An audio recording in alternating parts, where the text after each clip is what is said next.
Oração para renascer em Deus. Renasci agora. Renasci em Deus. Sou agora um filho de Deus perfeito. O velho eu se foi e nasceu o novo eu que é filho de Deus. A vida de Deus é a minha vida. Logo, sou sempre saudável, forte, dinâmico e jamais acontece de eu adoecer, sentir cansaço ou envelhecer. Muito obrigado. Muito obrigado a todos que assistem esta aula, Estudo a Verdade da Vida. Então vamos para a primeira parte, que é perguntas e respostas. Estamos na aula 671, pelo YouTube, aula 300. Então vamos para a primeira pergunta. Feminino, 63 anos, viúva. Durante a juventude, entre 16 e 20 anos, namorei uma pessoa e nos separamos, sem que eu tivesse contado a ele que estava grávida na época, e depois perdi o bebê. Após 45 anos, nos encontramos, conversamos sobre o passado e ele se sente culpado pelos acontecimentos e que também sinto. Agora estamos felizes juntos e buscando maneiras de lidar com esse sentimento de culpa. Bom, para tirar o sentimento de culpa, é preciso fazer algo para compensar o erro, alguma coisa para compensar o erro. Não é somente, me perdoe, não, tá? Então, muitas vezes é válido, mas depende da situação, não é suficiente. Por exemplo, se uma pessoa bate um carro, se choca o carro dele com outra pessoa, com outro carro, e ele é o culpado, ele tem que pagar o dano que causou no outro carro. Se um ladrão rouba algo, ele tem que devolver o que roubou, ou equivalente, ou compensar de outra forma, mas tem que fazer. E o sentimento de culpa que vocês sentem não é algo material, mas ligado à vida. Leiam Pela Paz dos Anjinhos, os dois, procedam como ensina o livro, leiam 2, 3 vezes, porque esse livro é fantástico. É um livro que muitos que falam sobre o anjinho, esse é um dos mais completos que tem. Então, proceda como ensina o livro, precisa dar o nome unissex para a criança, porque até então não tem nome, então precisa dar um nome e pedir desculpas. Chame esse bebê para a presença de vocês e explique, olha, nós éramos jovens, né? Então nós não sabíamos o que fazer. Aí vocês podem dizer o seguinte, mas não foi proposital, mas não queriam o bebê, porque era solteira. Então, da mesma forma, o bebê também se ausenta do corpo, porque não foi benquisto. Então, de qualquer forma, faça a oração do perdão, diga, nós éramos jovens, perdoe porque nós não te aceitamos, porque éramos solteiros. E então, ele vai entender. E nós vamos te batizar com o nome, escolha o nome que serve tanto para homem como para mulher. E outro detalhe, procedam como se ele estivesse aqui agora. Ou seja, mentalmente, o tempo passaram muito tempo, mas na época, o que teria acontecido se não tivesse se separado? Teria nascido, vocês teriam mamadeira, doce, água e um monte de outras coisas que criança passa por essa etapa. Então, passar por essa etapa agora é muito importante, porque faz parte da vida. Então, o bebê nasce, já começa a mamar, comer doce, tomar água e outras coisas mais. Então, como se esse bebê estivesse aqui agora.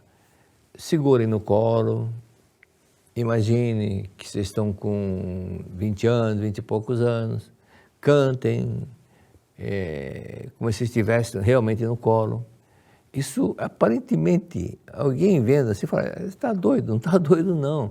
O bebê está feliz da vida por esse momento que tanto aguardava, né? Então diga, papai ama você, mamãe ama você, muito obrigado, muito obrigado. Até pega no colo, brinca assim, toda criança gosta de ser levantada. e esse tipo de situação é muito importante, ok? Então trate como se fosse verdadeiro, fato real, e dia seguinte troque a mamadeira, mas o doce e a água também vão trocar, e o resto pode deixar, ok? Pergunta número 2. Feminino, 61 anos, divorciada.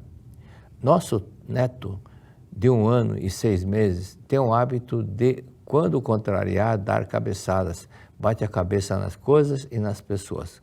Como avó, o que devo fazer? Qual é a prática? Olha, na verdade, não é a avó que tem que fazer a prática. A avó vai ensinar aos pais da criança aquilo que eu vou lhe explicar. Um fato que aconteceu há 50 anos, mais ou menos, no interior de São Paulo, um garoto tinha esse comportamento. Batia a cabeça na parede, batia a cabeça na porta. Aí a preletora que orientou lembrou de uma das aulas que eu tinha dado, que eu dava aula toda segunda e quarta na regional, e falou para os pais: por acaso vocês não andam pensando no antigo namorado? E os pais eram casados. E era verdade. Então, os pais viviam insatisfeitos com o casamento, ou um ou outro, mas algum deles vivia insatisfeito. Isso faz com que mentalmente fantasiasse as aventuras com uma outra pessoa, com ex-namorado ou ex-namorado. Então, os pais atuais precisam ler lições para o cotidiano, refletirem se estão dando alegria para o cônjuge, estão dando alegria para o outro. E pensar, o que posso fazer para fazer meu cônjuge mais feliz ainda? Aquilo que está, na verdade, na vida, é bom até ter em mente. Eu nasci para fazer você feliz. Eu nasci para fazer você feliz. Então, este amor dito de um para o outro para um, vice-versa, versa-vice, e eu nasci para fazer você feliz, cada dia pensar dessa forma e procurar pensar somente no cônjuge. Se cada um pensar assim, o filho nunca mais irá dar cabeçada. Pergunta número 3. Feminino, 58 anos, casada. Meu marido é alcoólatra e quero vê-lo livre desse vício. Como posso ajudá-lo? Olha a frase que você usou. Você disse, meu marido é alcoólatra. É, verbo ser. E não verbo estar, verbo ser. O verbo ser é afirmar, é alcoólatra. E quem determina o ser é Deus. Então, Deus que faz as pessoas serem assim ou serem assim. Então, ele não é alcoólatra, porque ele é filho de Deus. Se ele fosse alcoólatra, é o mesmo que dissesse, Deus também é alcoólatra, porque nós somos imagem e semelhança de Deus. Imagem e semelhança de Deus não é somente para decorar a Bíblia, homem, imagem e semelhança de Deus. É para entender, compreender, sentir, de corpo, de alma, de todo o coração. Eu sou vida perfeita de Deus. Eu sou eterno, sou indestrutível, sou imortal, sou amável, sou compreensivo. Verdadeiramente eu sou vida de Deus. Verdadeiramente eu tenho a mesma vida de Deus. Por isso que é bom repetir. Olha, quem tem o livro Conquista a Felicidade com Amor, abra na página 97 e assim que acordar, ali tem uma mentalização. Essa mentalização, eu fui juntando todas as mentalizações, algumas mentalizações que o mestre que o mestre citou, juntando 2, 3 e fiz aquela uma única mentalização. E é muito importante, ao acordar, repetir essa mentalização 10, 15 vezes por dia. Isso fará com que você sinta uma outra pessoa, sinta mais leve, mais eterno, não um limitado de corpo carnal. É corpo do Antônio, é braço do Antônio, é perna do Antônio, mas o Antônio não está no corpo, não está no braço nem na perna. Então, aqui está o braço do Antônio, aqui está outro braço do Antônio, aqui está a perna do Antônio, aqui está a perna do Antônio, e o Antônio é a vida de Deus, é a vida, o espírito, a alma que está naquele corpo carnal. mas braço do Antônio, não é Antônio, perna do Antônio, tá? Então, da mesma forma. Então, esse tipo de afirmação faz com que ele continue como alcoólatra. Deus não criou nenhum ser humano, Deus criou o ser humano à sua imagem e semelhança. Portanto, Deus não é alcoólatra. O seu marido não é alcoólatra. Pense, não é alcoólatra. É filho de Deus. Quando ele nasceu, não tomou cachaça. Não puseram cachaça na mamadeira. Tomou leite. Então veja como filho de Deus. Eu explico isso no CD Poder da Oração. Esse CD, porque caiu em desuso, então não está sendo mais confeccionado. Então o pretor José Adalto, o atual presidente da Seitione do Brasil, antes dele ser presidente, ele me comentou numa reunião. Ele falou, olha, senhor, eu quando entro no carro, a primeira coisa que eu faço é colocar o CD, o Poder da Oração, porque eu gosto muito desse CD. Aí ele complementou, o senhor não poderia fazer um complemento desse CD? Eu falei, é uma boa ideia, porque há muitas coisas para dizer interligado a essa explicação que eu dei no CD. Então, eu pensei gravar outro CD e na contramão, porque está caindo em desuso. Então, eu escrevi o 4º livro, cujo título também foi uma sugestão do pretor José Adalto. Oração tem força, oração tem poder. Eu falei, ótimo, ótimo. Ele falou, eu sugiro que seja esse título. Eu falei, ótimo, concordo, reconheço e dou firme. Então, ficou esse nome, muito sugestivo. Então, eu expliquei nesse CD Poder da Oração uma senhora que tinha um filho viciado há 25 anos no álcool. E ela falou, eu entrei na Seitione por causa de um problema, mas o principal problema que eu entrei na Seitione não foi resolvido. E nesses 12 anos resolvi todos os tipos de problemas, menos esse problema que me afligia na época. Aí eu perguntei qual era o problema. Ela falou, o vício do meu filho. Ele é alcoólatra. Falou, a senhora já falou com ele? Falei, briguei todo esse tempo. Falei, então, não resolveu, né? Não resolveu. Então não é o caminho, não é o caminho. Então essa receita não funciona. Ficar brigando, falando. Se resolvesse isso, a cadeia estaria vazia, porque os presos que receberam tanto conselho, mas continuam lá. Então faltou alguma coisa. Então eu expliquei sobre que ele é filho de Deus e tem que acreditar que ele é filho de Deus.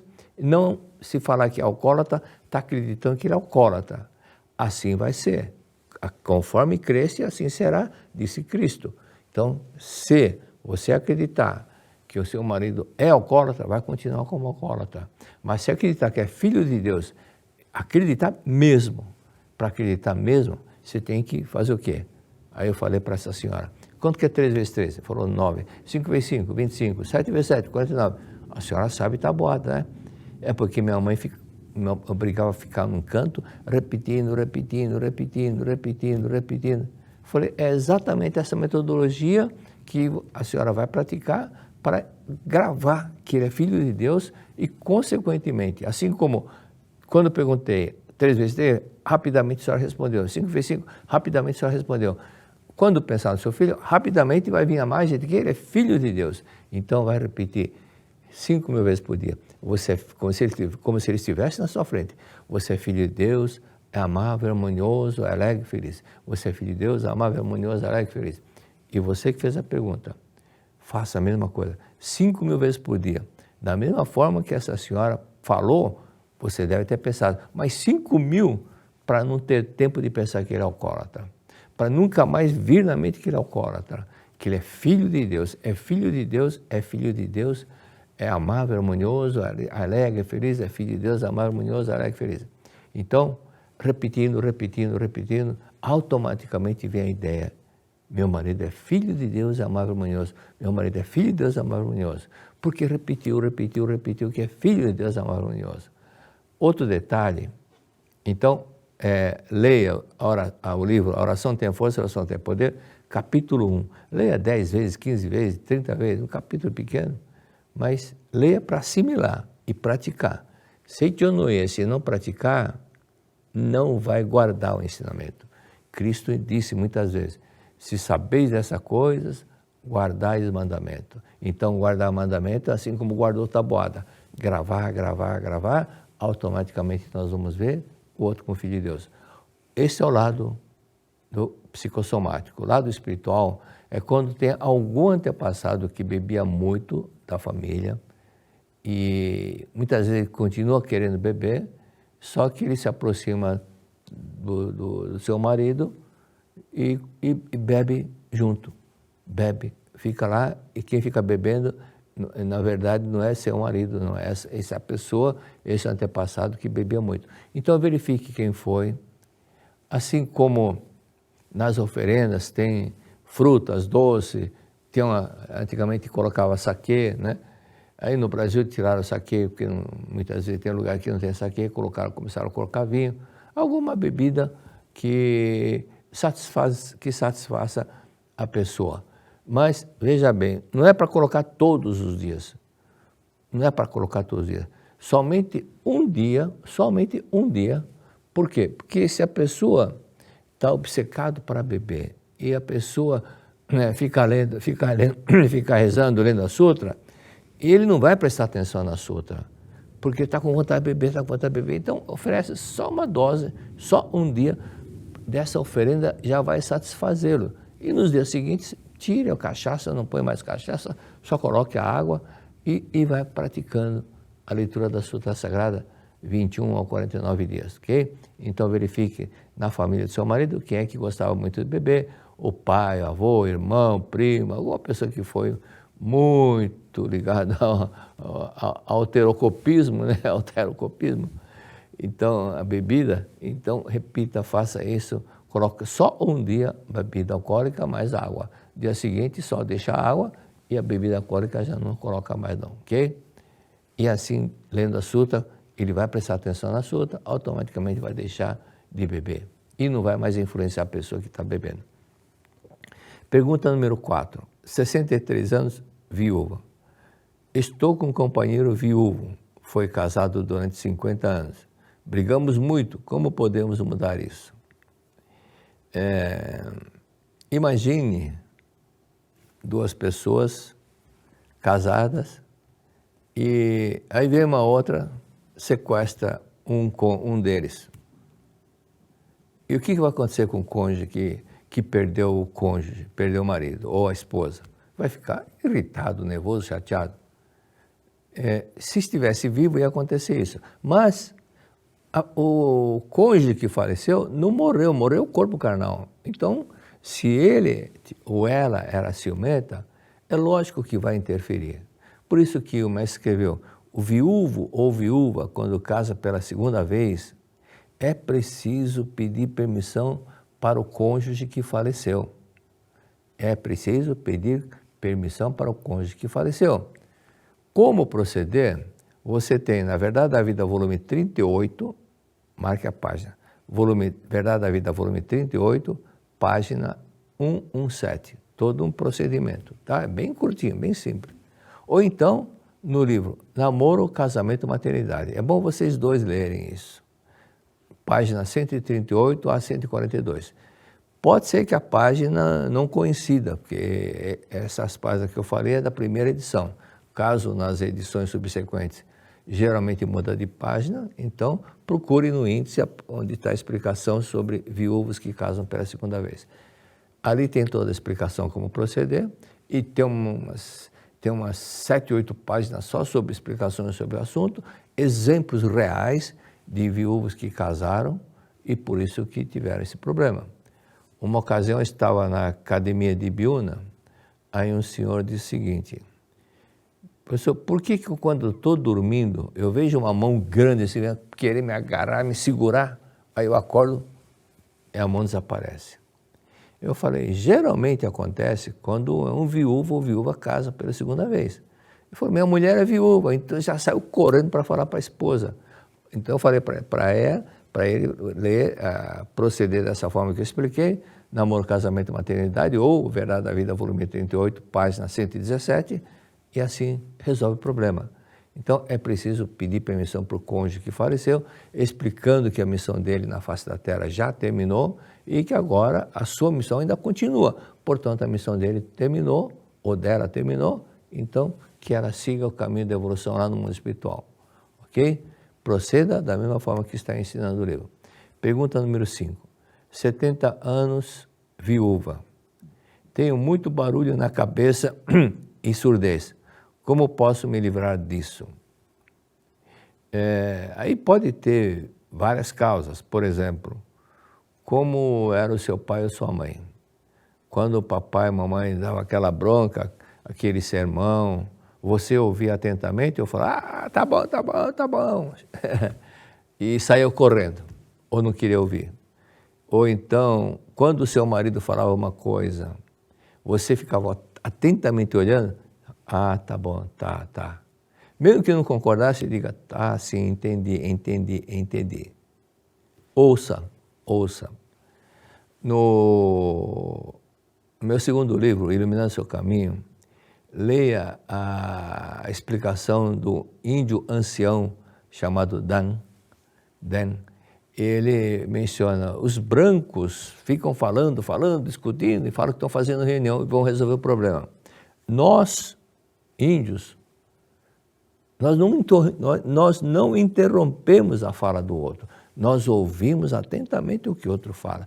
É falta de respeito, é falta de educação querer interromper a fala do outro. Nós ouvimos, mesmo que não esteja concordando, nós ouvimos. Então, faça isso. Se você tinha uma série de problemas, quando seu marido falava, você querer interromper, cortar e impor a sua ideia, então é natural que tenha problema de surdez. E barulho na cabeça pode ser de algum antepassado que queira falar contigo. Ou irmão, irmã, ou pai, a mãe, ou o próprio marido. E uma pergunta, você tem ido visitar o túmulo dos antepassados, do seu marido também? Vá visitar o túmulo dos seus antepassados, leve o filho, uma filha, para ajudá-la e lave bem a superfície, leve balde, detergente, vassoura e leve um buquê de flores, uma ramalheta de flores. E em casa, não leia no túmulo, diante do túmulo, leia em casa a Sutra Sagrada, Chuva de Néctar da Verdade, 21 dias ou 49 dias para ele, ok? E peça perdão. Antes da leitura da Sutra, evoque o nome dele, peça perdão. Porque muitas vezes eu não fiquei atento ao que você falava.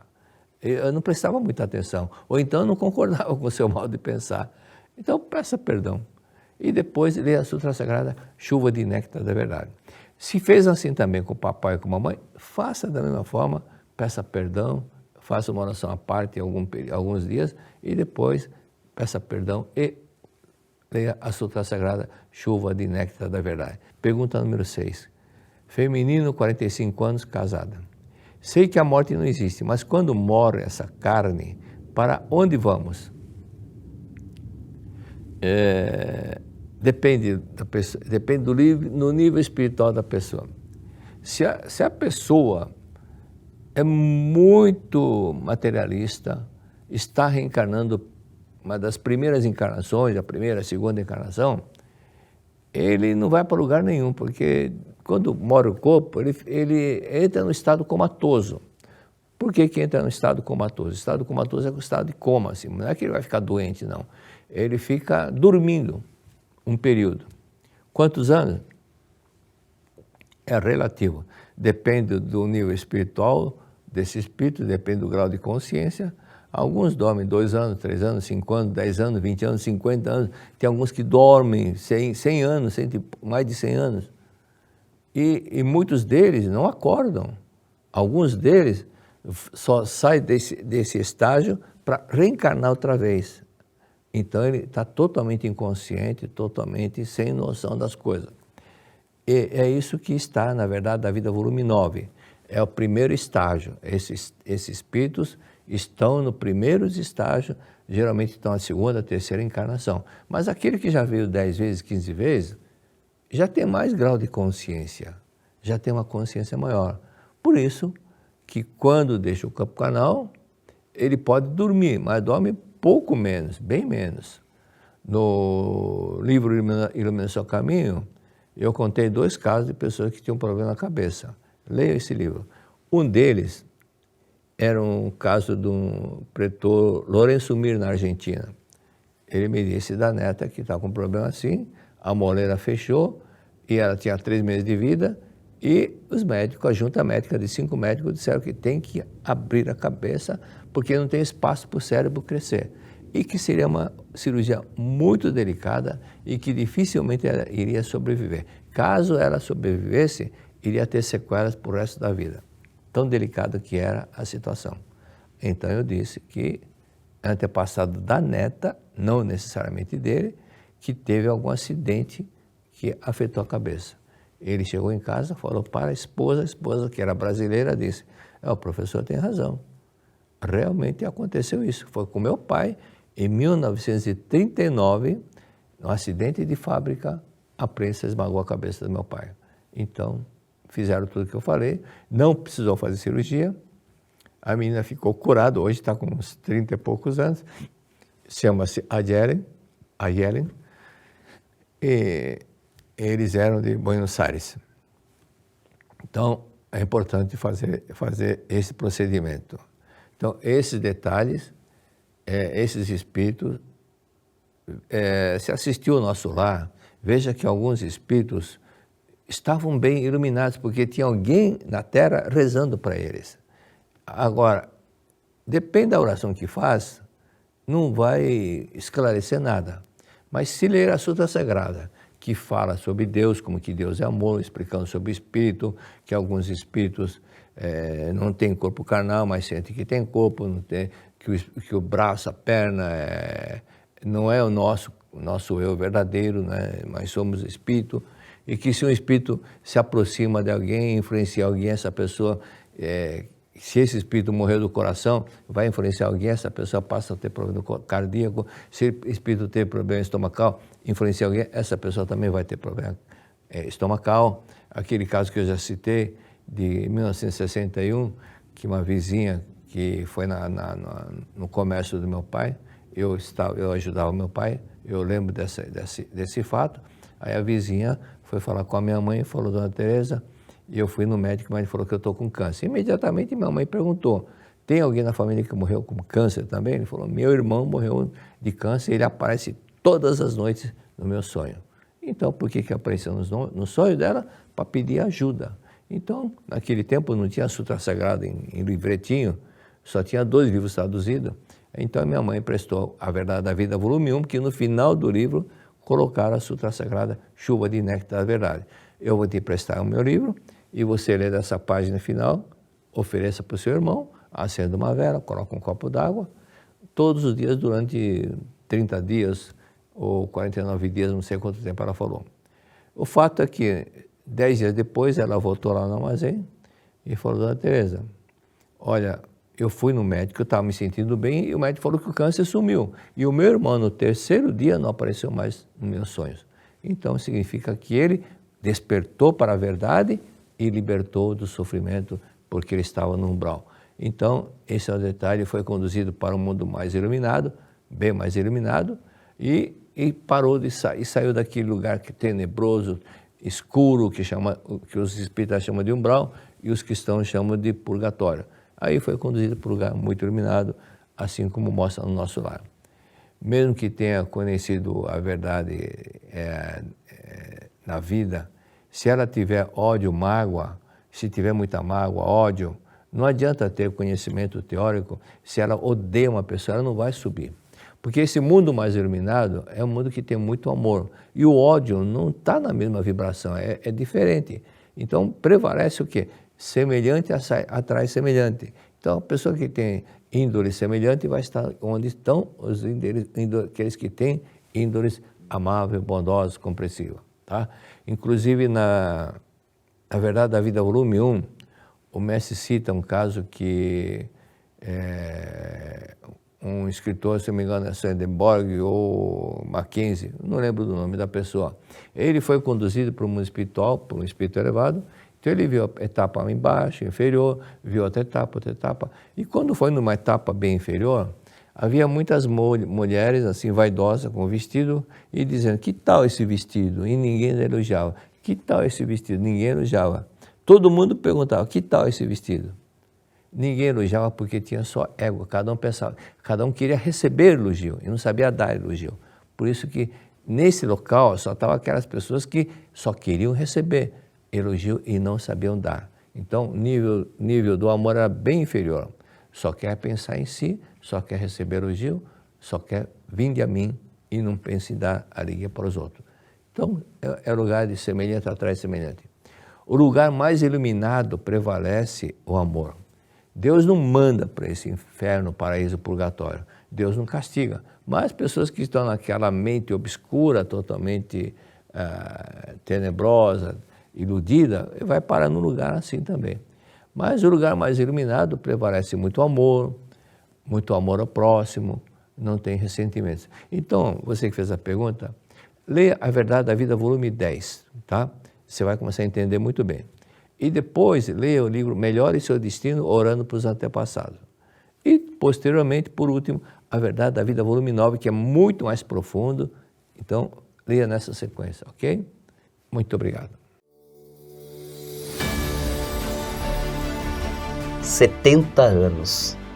70 edições de uma história que transformou vidas. Quantos passos foram dados? Quantos sonhos renasceram? Quantas histórias foram escritas dentro de um evento que é muito mais do que o encontro? A Convenção Nacional dos Jovens da Seichonoye do Brasil é um chamado para a transformação, para o despertar, para a vida que você merece viver. A prosperidade não é apenas sobre dinheiro, é sobre uma vida plena, onde você reconhece seu verdadeiro valor e entende que pode conquistar tudo aquilo que desejar. E foi aqui, nesta convenção, que milhares de pessoas encontraram o primeiro passo para essa jornada. E agora é a sua vez. Cuidar do corpo, da mente e do espírito é a base para uma vida plena. Quantos jovens chegaram aqui perdidos, cansados, desmotivados e saíram renovados, revigorados e prontos para recomeçar? Talvez essa história seja a sua também. Talvez este seja o seu momento de iluminar a sua própria vida. Este é o momento de escrever um novo capítulo da sua história. Junte-se a nós no dia 26 de julho de 2025, no Royal Palm Hall, em Campinas, São Paulo. Serão horas de inspiração, aprendizado e transformação. Vamos juntos iluminar o Brasil. Mais informações pelo WhatsApp 11 50 14 2250. E-mail ajsi@sni.org.br e Instagram @ajsi_Brasil. Te esperamos lá!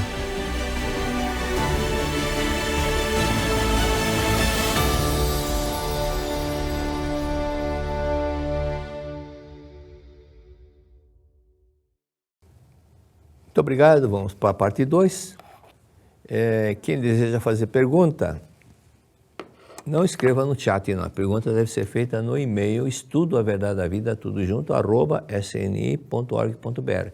Estudo a verdade da vida, tudo junto, @sni.org.br. E esperar com paciência, tá? Porque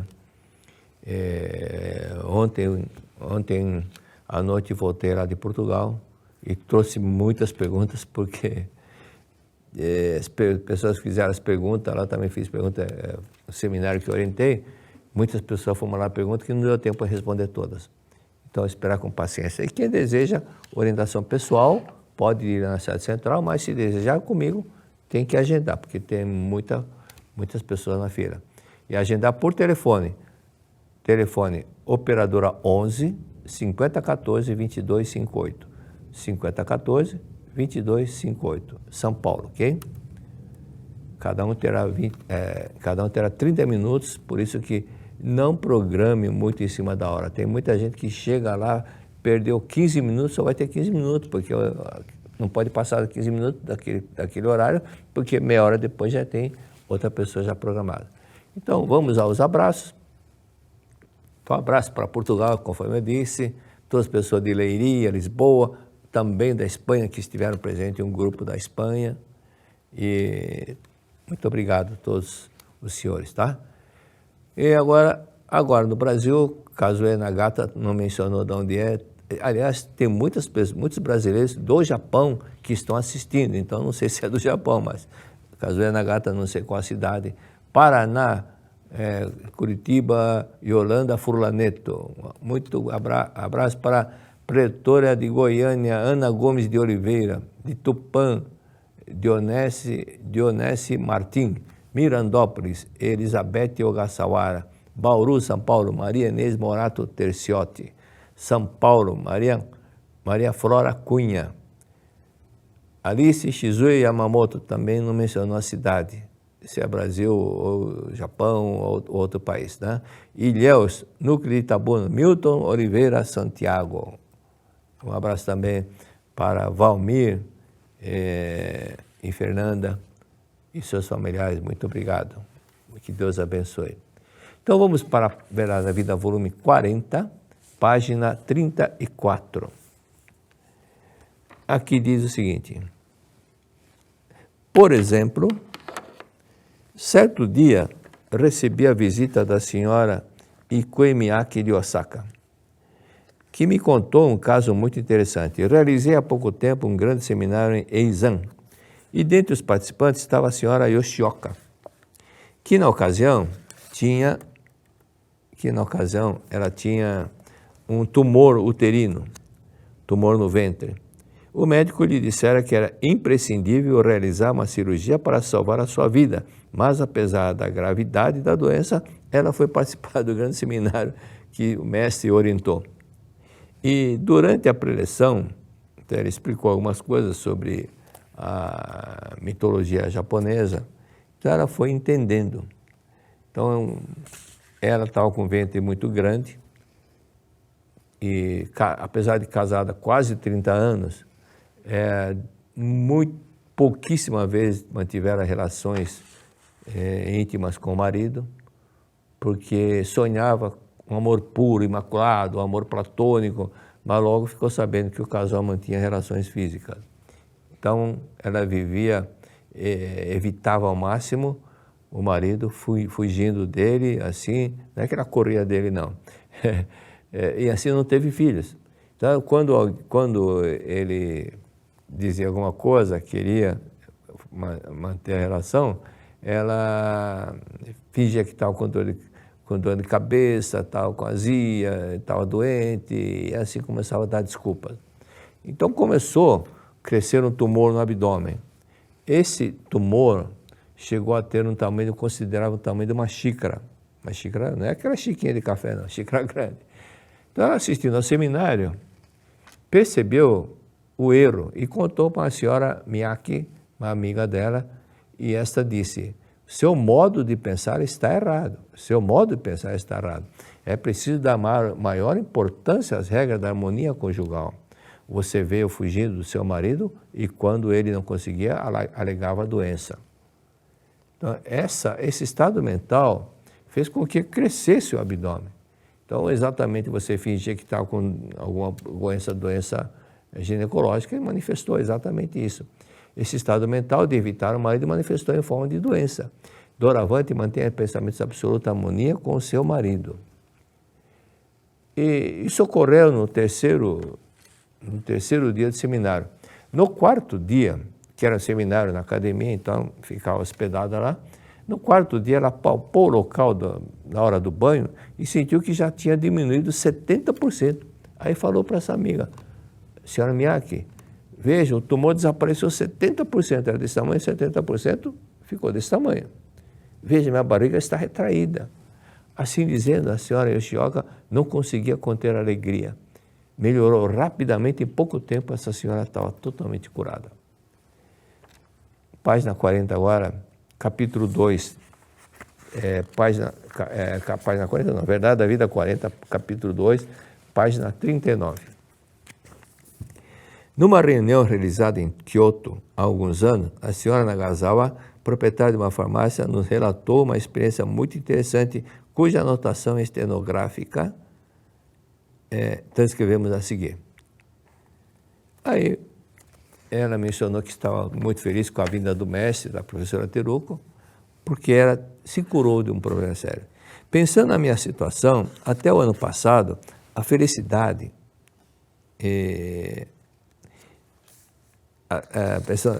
até a felicidade deste ano, mais parece um sonho. Então, esse ano parece que é um sonho que eu estou passando por isso.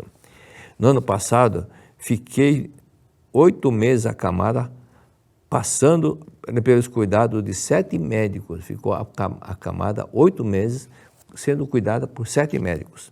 Os vizinhos e os parentes diziam que qualquer momento poderia chegar a minha hora. Li no jornal, 17 de outubro, uma conferência com o professor, que teria uma conferência com o mestre Masaru Taniguchi, no auditório Eiko da faculdade do Shinsha. Falei com minha mãe e pedi-lhe que me levasse para assistir a essa conferência, nem que eu viesse de morrer logo depois. Nessa época sofri de grave insônia, achava que iria morrer a qualquer momento, pois não conseguia dormir nem me alimentar.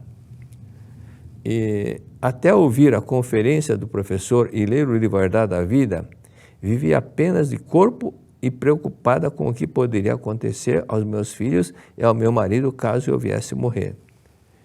Então, é uma situação muito delicada, a pessoa que tem filhos pequenos, e era preocupada. E se eu morrer, como é que vai ficar meu marido, como é que vai ficar? E meus filhos pequenos, quem que vai cuidar? Então, diante disso, aumenta o desespero, é o que estava passando com ela. Vivia tomando sonífero na tentativa de dormir a qualquer custo, pois achava que se a insônia persistisse, iria morrer. Apesar de tudo, não conseguia adormecer. E na noite, agora vocês devem estar lembrando daquele caso que eu contei, de uma moça que não dormia 3 meses e tinha medo de morrer, isso aconteceu em Biúna. E quando ela veio me procurar, fui conversar com meu cunhado, eu já tinha feito a última palestra do dia, isso faz 49 anos atrás. Então, quando eu estava indo em direção ao meu cunhado, que estava como seminarista, vieram 2 mulheres, uma delas chorando, dizia, me ajuda, estou com medo de morrer. E ficava com os olhos baixos. Eu falei, quem está com medo de morrer não é você, é uma pessoa que está do seu lado. Não amiga, mas é um espírito, um parente que morreu que não sabia que tinha morrido. Então, eu vou falar com ele, tá? Não estou vendo nada. Você que está ao lado dessa senhora, esse corpo não é seu. Seu corpo está no cemitério, porque você já morreu, mas não morreu o seu corpo. Mas você não morreu e não vai morrer nunca, porque você é espírito, é vida imortal. Vá para o mundo espiritual. Quando eu falei isso, ela levantou a cabeça e falou, muito obrigado, muito obrigado. Esse é um tipo de insônia também. Na noite em que assisti à conferência, pude dormir um pouco e compreendi que o homem não precisava necessariamente do sono. Ao despertar de manhã, consegui tomar o de jejum com muito apetite. Esse detalhe aqui, que não precisa de muito sonho, o mestre escreveu outros livros também. E eu passei por essa situação quando estava fazendo vestibular. Então, eu trabalhava de dia na empresa, depois ia para a escola. Lá na escola, a aula era até 23h30 da noite. Chegava em casa 1h15 da manhã, 1h da manhã, e acordava às 6h30 para ir trabalhar. Mas eu tinha que estudar. E que hora que tinha que estudar? Então, se eu desse uma desculpa, eu não passei no vestibular porque tinha que estudar. Era uma desculpa, mas isso não me colocaria na faculdade. Então, eu pensei, não adianta dar desculpa. E a pessoa fala, é mesmo, né? Você não teve tempo, né? Não, o tempo é nós que fazemos. O tempo é igual a pasta de dente. Você aperta, que sempre sai um pouquinho. Pasta de dente que está no fio, sempre aperta, sai um pouquinho. Então, você apertando aqui, apertando lá, dá para arrumar o tempo. Eu arrumei o tempo. Eu estudava até 3 horas da manhã e acordava às 6h30. Só dormia 3 horas e meia por dia. E acordava, já ia para o trabalho. Então, E assim consegui o êxito que eu queria. Não adiantava dar desculpa. Se desse desculpa, no ano seguinte ia dar outra desculpa, então não adianta. Faço o que tiver que ser feito. Arrumo o tempo e faço o que tiver que ser feito. Nesse dia, meu marido estava para regressar de uma viagem de negócio. Então, ela está indo na academia, antes de ir para a academia. Apesar de até então não poder andar na rua porque sofria de taquicardia, fui a pé até a estação esperá-lo. Olha, é muita coragem, né? Apesar de ter taquicardia, poderia cair, ela falou, não, eu vou lá esperar meu marido na estação. Ele estava voltando de viagem. E eu estava tão mudada que meu marido ficou tão surpreso e me perguntou, você não é um fantasma? Ao certificar-se que não era um fantasma, ficou imensamente feliz e resolveu tornar-se adepto fervoroso da Seitonê, dizendo que os seus ensinamentos são o melhor meio para a cura. Mas o objetivo da Seitonê não é curar as doenças, mas ensina a verdade e a doença desaparece também, ok? Então, página 41, continuando. Até conhecer a Seitonê, não vivia a completa harmonia com meu marido. Quando eu sentia vontade de ter um vestido novo, não o pedia para ele, ia à casa dos meus pais e pedia-lhe que comprasse o meu vestido. Voltava para casa e mostrava o vestido para meu marido, dizendo que ganhava dos meus pais. Nessas ocasiões ele dizia, por que não pediu para mim? Mas eu não conseguia proceder desta forma de jeito nenhum. Era reservada com ele e mantinha uma barreira mental entre eles. Agora, porém, fiquei desinibida e peço-lhe com sinceridade tudo o que desejo que me compre. Estamos nos entendendo bem a este ponto. Aí as pessoas dizem que é muito machismo. Bom, no passado era assim também. No Brasil, no início do século passado, as mulheres não votavam. Só homens que podiam votar. Isso, então, era machismo também, né? Então, muitas entidades religiosas, quem conduz a parte principal é sempre homem, mulheres não. Ainda a Igreja Católica é assim também, porque não existe mulher papa. Mas isso daí com o tempo vai mudando. Meu marido passou a dizer que alguém entrar na farmácia, então ele tinha uma farmácia, quando alguém entrar na farmácia, não devemos achar que é um freguês. Devemos recebê-lo com alegria, pensando que é o enviado de Deus e que graças a essa pessoa podemos ter o pão de cada dia. Por isso recebemos sempre os fregueses com muita alegria, reverenciando-os mentalmente. Olha, essa frase aqui, para você que é comerciante, proceda dessa forma também. Agradeça, agradeça. E é impressionante, no Japão, eu estive lá 7, 8 vezes, quando a pessoa entra numa loja comercial, já de fora lá, a pessoa fala, muito obrigado, seja bem-vindo, muito obrigado, né? Então a pessoa fica desinibida. E quando a pessoa paga, vai pagar, eles falam, estou recebendo R$50, vou dar 50, 30, tanto de troco, não sei o quê. E fala alto. E outro detalhe, se você nunca foi ao Japão, não dê gorjeta, não dê gorjeta. Não tem nada disso, não tem alguns centavos, aceitam a bala, não. Eles arrumam a moeda e dão centavo por centavo, mesmo que seja 1 centavo, eles entregam esse troco. Continuando. Meus filhos estão com muita saúde, minha sogra, apesar de 75 anos, fica em casa me ajudando. Era uma pessoa muito boa, logo que acorda de manhã, ela já me preparou água quente, meu marido dormimos mais tarde, porque dormimos meia-noite, 1h, e de manhã já está preparada aquele detalhe que minha sogra faz.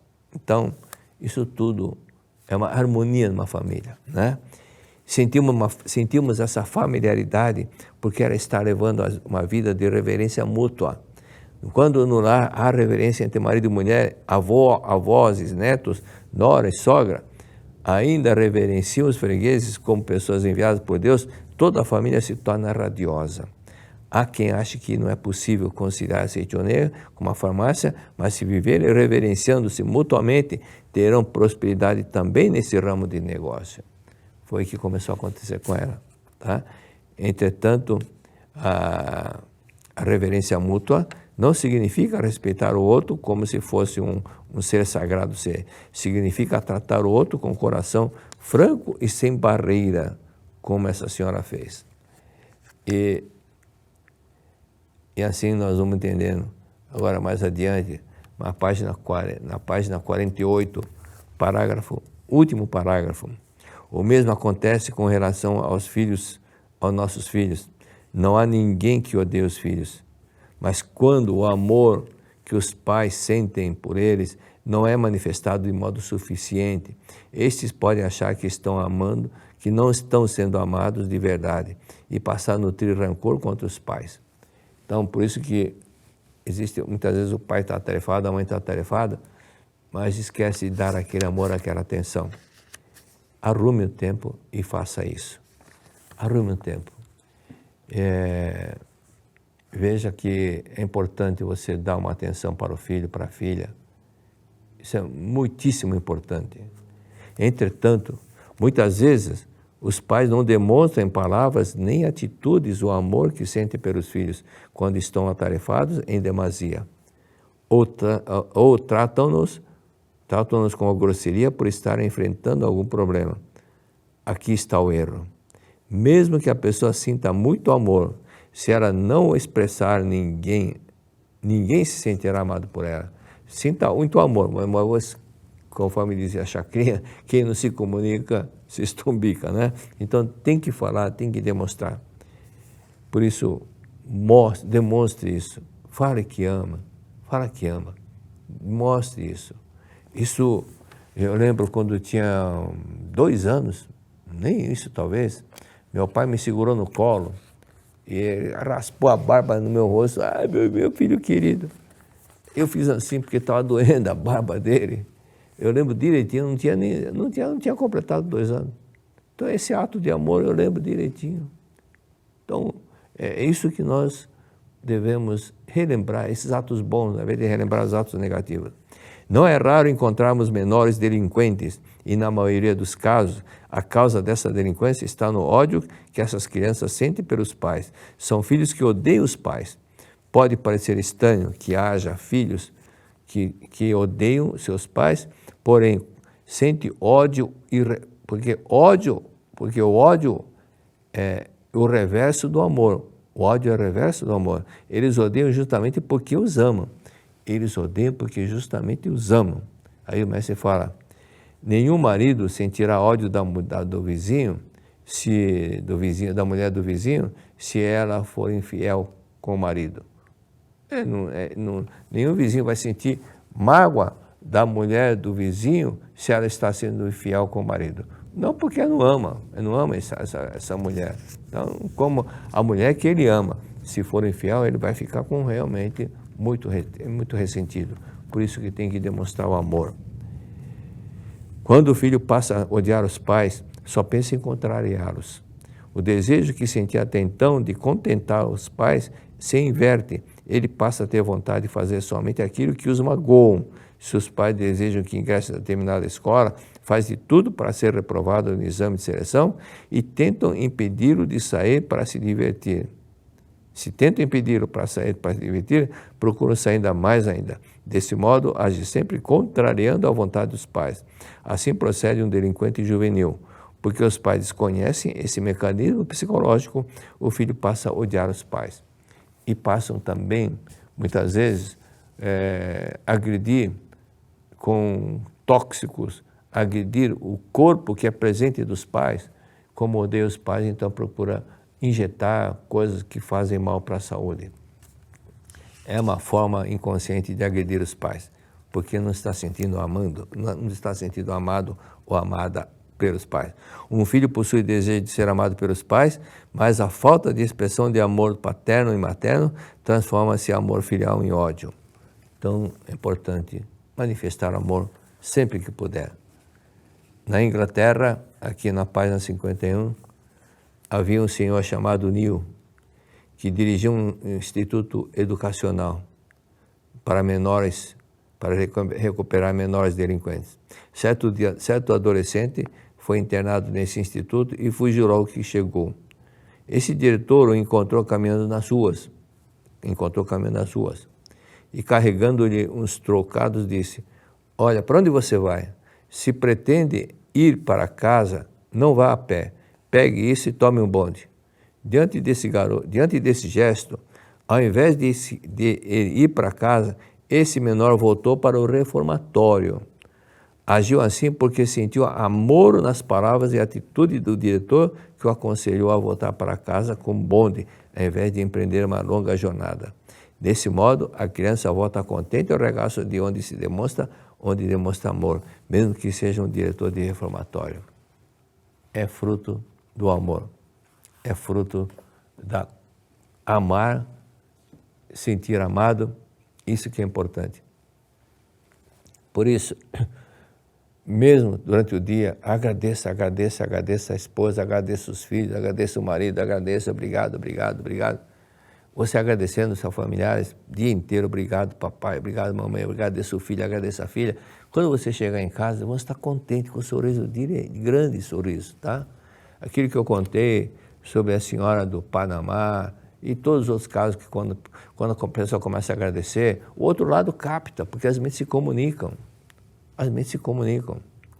Eu lembro de uma vez que eu estava na academia, isso aconteceu 40 anos atrás, eu estava na academia orientando o seminário e chegou uma mulher nervosa, irritada, ficou reclamando, aquele idiota, sem vergonha. Quem é que você está fazendo assim? De que você está falando? Meu marido, aquele idiota.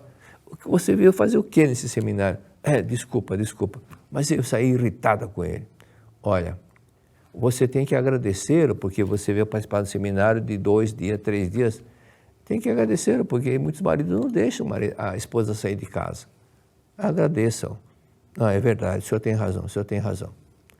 Então, cada intervalo que tiver, durante a palestra, assista a palestra, mas do intervalo do café, intervalo do almoço, intervalo da janta, vá praticando a oração do perdão para o seu marido. Vá praticando, obrigado, te perdoe, você me perdoa. Muito obrigado, te perdoe, você me perdoa, te perdoe, você me perdoa. Aí, depois, fiquei sabendo, alguns meses depois, encontrei não sei aonde, ou numa outra palestra, ou alguém me disse o caso dela, ela tomou o ônibus que levava para a regional dela. Quando chegou na porta da regional, o ônibus, quem que ela vê lá junto com os demais pessoas que estavam esperando seus familiares na chegada do seminário? Viu o marido com um buquê de flores na mão. Aí, beijinho. Quando entra no carro, era feliz da vida, porque o marido foi recepcioná-la com um buquê de flores. Quando chega em casa, outra surpresa. O marido mandou confeccionar banner, faixas com frases elogiando a esposa, a melhor mulher do mundo, a melhor esposa do mundo, tal. E ela ficou mais emocionada. E quando olha para a mesa, outra surpresa. Ele tinha feito pela primeira vez a janta. Aí completou a alegria. Ela começou a fazer a oração do perdão, agradecer a oração. Ele captou tudo isso estando em casa, e ela fazendo lá de Biúna, e olha que são 70 quilômetros. Então, agradeça as pessoas em casa. Quando estiver voltando para casa, obrigado, esposa, obrigado, esposo, obrigado, filho, obrigado. Deus abençoe e te protege todos vocês. Muito obrigado. E assim, faça quando estiver voltando para casa. Muito obrigado. O perdão, uma chave que abre as portas da paz interior e da harmonia entre os corações. Quantas vezes guardamos ressentimentos, deixando que o passado nos impeça de seguir adiante? Será possível libertar nossos corações dessas amarras e viver livre e plenamente? O Seminário do Perdão 2025 convida você para uma profunda transformação espiritual, um encontro com a verdade, o caminho do amor e da reconciliação que te levarão a uma vida renovada. Dias 23 e 24 de agosto, nas academias de treinamento espiritual da Seitonoye de Goiás, Ibiúna, Minas Gerais, Santa Tecla e nos dias 6 e 7 de setembro na Academia de Curitiba. Ao participar, você terá a oportunidade de compreender o poder do perdão, aprofundar sua espiritualidade e compreender que a harmonia transforma vidas. O perdão é um ato de amor, é uma decisão. Não significa esquecer, mas sim libertar-se e libertar. Quando perdoamos, abrimos espaço para a paz florescer dentro de nós e permitimos que a alegria nos preencha. As inscrições já estão abertas. Garanta seu lugar e permita-se viver essa experiência única. Acesse sni.org.br ou entre em contato pelo WhatsApp 11 50 14 2217. Seminário do Perdão, o caminho para a reconciliação e a renovação.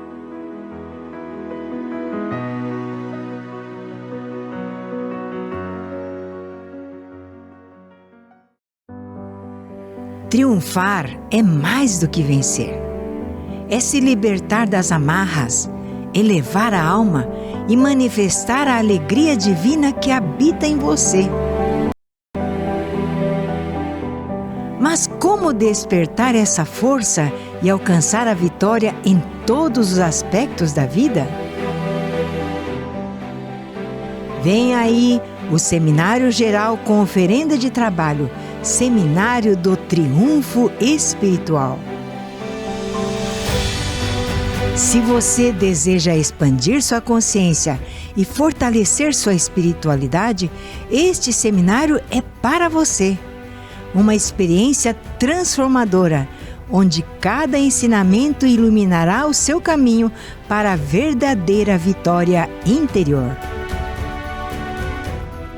Durante 5 dias, você mergulhará em palestras inspiradoras, meditações, rodas de conversas enriquecedoras e conhecerá relatos que tocarão sua alma. 5 dias para fortalecer sua fé. 5 dias para reencontrar sua essência.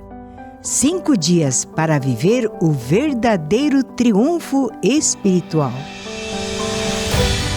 A transformação começa com uma decisão, e essa decisão está em suas mãos. De 3 a 7 de setembro de 2025, na Academia Sul-Americana de Treinamento Espiritual da Seichonoye de Ibiúna, São Paulo. Não deixe essa oportunidade passar. Dê esse passo rumo à sua transformação e garanta seu lugar no Seminário do Triunfo Espiritual.